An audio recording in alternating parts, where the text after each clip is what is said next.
नमस्कार साथियों, unique politics पर आप सभी का स्वागत है। साथियों, आज हम बात करेंगे देश के अंदर हो रहे कम मतदान को लेकर के।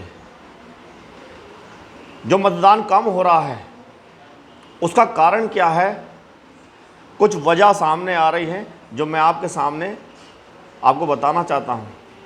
ये तो आप सभी जानते हैं कि सभी बूथों पर या सभी ज़िलों में और पूरे देश में मतदान कम हो रहा है। यानी कि अभी 19 अप्रैल और 26 अप्रैल दो चरणों के चुनाव हुए तो उसमें मतदान कम हुआ।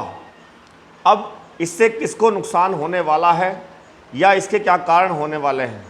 कुछ लोगों का मानना है कि गर्मी की वजह से ऐसा हो सकता है, लेकिन ये मुद्दे नहीं हो सकते। ये मेन कारण नहीं हो सकता कि कम मतदान गर्मी को लेकर हो। थोड़ी बहुत ऊपर नीचे हो सकता है, लेकिन इतना नहीं कि पूरे देश में 7% वोटिंग प्रतिशत जो है वो कम हो जाए। तो बड़ा मुद्दा क्या हो सकता है, किसने नहीं दिया वोट, किसको नुकसान हो रहा है इससे। देखिए, सबसे पहले हम बात करेंगे डेट पर। 19 अप्रैल यानी कि फ्राइडे, जुम्मे का दिन बोलते हैं।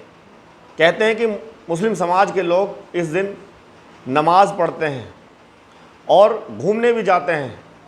तो 19 अप्रैल को भी फ्राइडे था, शुक्र था, और 26 अप्रैल में भी शुक्र था। तो क्या जैसे आरोप लगाए जा रहे हैं कि जानबूझकर ये डेट दी गई है और इसी वजह से मुस्लिम समाज ने ज़्यादा मतदान नहीं किया। ये सिर्फ मुसलमानों के लिए है या सभी समाज ने वोट कम दिया। अब अगर बात करें सभी बूथों की तो सभी जगह पर मतदान कम हुआ। सिर्फ मुसलमानों ने नहीं बल्कि सवर्णों ने भी, ओबीसी ने भी मतदान कम किया। और इसका एक बड़ा मुद्दा ये हो सकता है कि इस बार वोटर उदास नज़र आ रहा है। और उदास रहने का कारण ये है कि किसी ने भी देश में बदलाव या कोई ऐसा मुद्दा सामने नहीं रखा जिससे लोगों में उत्सुकता पैदा हो। मोदी सरकार ने या बीजेपी ने 2014 में बड़े बड़े वादे किए और बदलाव की बात की तो लोग उत्साहित थे वोट करने के लिए। ऐसे 19 में उत्साहित थे, लेकिन इस बार बीजेपी के पास भी कोई मुद्दा नज़र नहीं आ रहा। ना हिंदू मुस्लिम का ज़्यादा मुद्दा चल रहा है, ना राम मंदिर बनाया वो ज़्यादा मुद्दा नहीं चल रहा है। जनता को ये मुद्दे जो हैं वो पसंद ही नहीं आ रहे जिस पर वोट मांगी जा रही है। जनता क्या चाहती है? जनता चाहती है असल मुद्दे, यानी कि जो देश की जनता परेशान है महंगाई को लेकर के, रोजगार को लेकर के, उन मुद्दों पर कोई बात नहीं कर रहा सही से। और बीजेपी का जो वोटर है, जो बीजेपी के खिलाफ जाना भी नहीं चाहता, किसी और को वोट करना भी नहीं चाहता, लेकिन वो उदास नज़र आ रहा है और वो शायद वोट कम दे रहा है।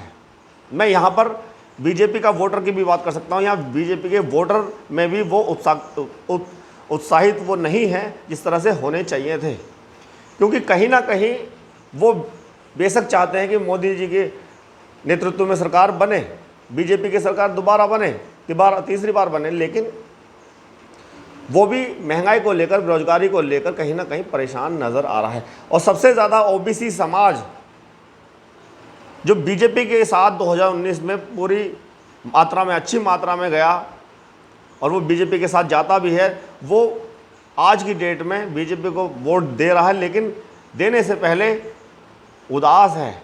वो ये सोच रहा है कि कोई मुद्दा नहीं है, महंगाई उनके लिए भी है, क्योंकि महंगाई का मुद्दा, बेरोजगारी का मुद्दा सबके लिए है। इसमें कोई ऐसा नहीं है कि जो अपर कास्ट के लोग हैं उनके लिए या ओबीसी के लोग हैं जो बीजेपी को वोट करते हैं उनके लिए महंगाई मुद्दा नहीं है या बेरोजगारी मुद्दा नहीं है। मुद्दा सबके लिए है। तो वो वोट कर तो रहे हैं, करना तो चाहते हैं, लेकिन उतनी उत्सुकता से नहीं कर रहे जितनी करनी चाहिए थी। इसीलिए हमें ऐसा लग सकता है, मान सकते हैं हम ऐसा, कि बीजेपी को कम मतदान से नुकसान हो रहा है। और दो डेट 26 मैंने बताई और 19 अप्रैल मैंने बताई ये जुम्मे की थी, तो मुसलमानों ने शायद वोट कम दिया हो। ऐसा भी हो सकता है, ये हो सकता है कि वाली बात कह रहे हैं हम, ऐसा नहीं ऐसा हुआ हो। और सबसे ज़्यादा वोट कौन दे रहा है? तो सबसे ज़्यादा वोट जो है वो शेड्यूल कास्ट दे रहा है। हमने सर्वे किया तो बड़ा उत्साहित थे शेड्यूल कास्ट के लोग वोट देने के लिए, तो बूथों पर उन्होंने वोट डाली। अब वो मायावती जी को की वजह से डाल रहे हैं कि मायावती जी जिस तरह से बाहर निकली हैं, जो 22 में नहीं उन्होंने ज़्यादा प्रचार प्रसार किया, लेकिन इस बार मायावती और आकाश आनंद रैलियां कर रहे हैं और बाहर निकले हुए हैं लगातार, तो शायद उनमें जोश आया है, वो उत्साहित हैं। शेड्यूल कास्ट का जो वोटर है वो सबसे ज़्यादा वोट दे रहा है, ये बात हम कह सकते हैं। लेकिन बाकी जो वोटर है, जो बीजेपी का वोटर 2019 में रहा, वो थोड़ा सा इस बात को लेकर परेशान है कि असल मुद्दों पर कोई बात नहीं कर रहा, कोई मुद्दा नज़र नहीं आ रहा। इसलिए आपने देखा होगा बूथों पर एक सन्नाटा सा फैला हुआ है। और सिर्फ ये एक बूथ या एक जगह की बात नहीं, पूरे देश में कई जगह पर वोटर्स उदास हैं। वो सही से वोट तो कर रहे हैं, लेकिन वो वाली जो उत्सुकता होनी चाहिए चुनाव को लेकर के वो नहीं नज़र आ रही। उसका कारण वही मैं आपको बार बार बता रहा हूँ कि मुद्दे जो हैं, असल मुद्दे, बीजेपी उन मुद्दों पर बात नहीं कर रही। वो लगातार 2014 में भी वोट दिया बीजेपी को, 2019 में भी वोट दिया, लेकिन महंगाई बढ़ती चली गई, बेरोजगारी बढ़ती चली गई। तो ओबीसी समाज, खास करके ओबीसी समाज बहुत ज़्यादा इस बात को लेकर दुखी है और उदास है, और वो वोट कम कर रहा है। वो किसी और को भी देना नहीं चाहता। अगर वो बीजेपी को वोट नहीं दे रहा तो वो किसी और को भी देना नहीं चाहता, इसलिए शायद वो कम निकल रहा है। और कुछ अपर कास्ट में भी ऐसा देखने को मिल रहा है। मुस्लिमों के लिए वो कारण जुम्मे वाली बात हो सकती है, अगर वो कम निकले तो उसका कारण ये हो सकता है। तो शेड्यूल कास्ट के जो लोग हैं वो मायावती की रैलियों की वजह से उत्साहित हैं, वो वोट ज़्यादा कर रहे हैं।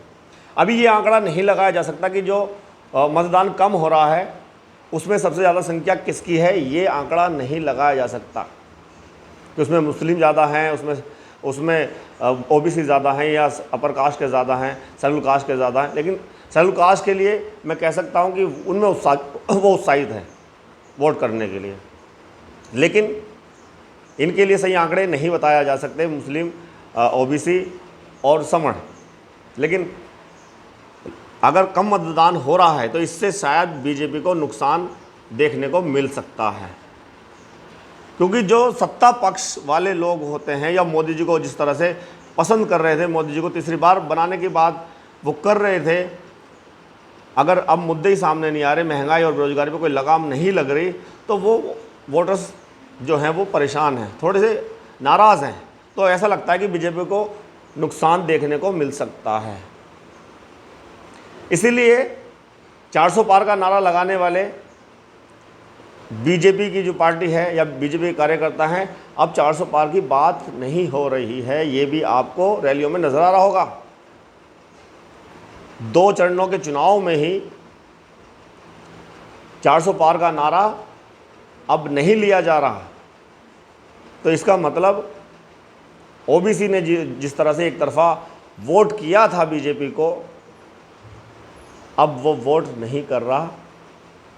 वो मुद्दे चाहता है, वो महंगाई और रोज़गार चाहता है, महंगाई से निजात चाहता है, रोज़गार चाहता है, और ये असल मुद्दों पर वो वोट करना चाहते हैं। लेकिन इस तरह की बात जब बीजेपी की तरफ से नहीं हो रही है और रोज़गार को लेकर कोई मुद्दा नज़र नहीं आ रहा, तो इसीलिए वोटर शायद परेशान है और बीजेपी को इस बार नुकसान हो सकता है, काफ़ी ज़्यादा हो सकता है।